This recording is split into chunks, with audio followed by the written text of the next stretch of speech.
Bonjour les enfants, vous allez bien? Je l'espère bien sûr. Alors aujourd'hui, en orthographe, on va voir une nouvelle leçon. Comment écrire on ou on-t. Je répète, écrire on ou on. Bien, qu'est-ce qu'on doit savoir dans cette leçon? D'abord, savoir choisir entre on et on-t. Identifier la nature de on et on dans une phrase. Bien. J'observe les phrases suivantes. 1. On écrit chaque jour dans notre cahier. On écrit chaque jour dans notre cahier. Deuxième phrase. Ils ont une nouvelle farde. Ça veut dire travail, charge, besogne.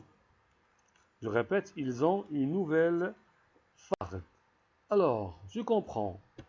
Dans le on, c'est quoi? Devinez, on a déjà parlé de ça. Hein? Alors, c'est un pronom, très bien.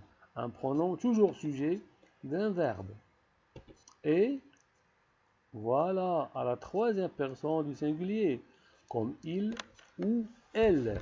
Donc, je peux remplacer en par il ou bien elle. Donc, on, c'est quoi? C'est un pronom, toujours sujet d'un verbe. Est-ce qu'il désigne une personne exacte? Non. On va sortir. On va manger. Hein? Donc, on désigne personne. Donc, on l'appelle pronom impersonnel. Parce qu'il ne désigne aucune personne exacte. Il est toujours à la troisième personne du singulier, comme il ou bien elle. Voyons le on, O-N-T. Avant de dévoiler la réponse, devinez c'est quoi? O-N-T, la conjugaison. C'est le verbe avoir conjugué à la troisième personne du pluriel. Bravo. O-N-T, c'est le verbe avoir conjugué au présent à la troisième personne du pluriel. Et alors, qu'est-ce qu'on doit remarquer encore? On peut remplacer on par le même verbe avoir, mais un autre temps. Quelque chose qui est déjà passé. Rappelez-vous, la conjugaison, c'est quel temps qui a A-I-E-N-T à la fin comme terminaison? Oui, c'est ça? L'imparfait. Bravo, l'imparfait. Je peux remplacer on-t par avait et aussi par une autre forme de conjugaison. Quelque chose qui va passer demain. Toujours le verbe avoir, mais à quel temps cette fois? Oui, au futur. Auront, très bien. Je peux remplacer donc le on-t par avait ou bien par auront. Alors, en général, je répète, le on est un pronom toujours sujet. Il est la troisième personne du singulier. Je peux le remplacer par il ou bien elle.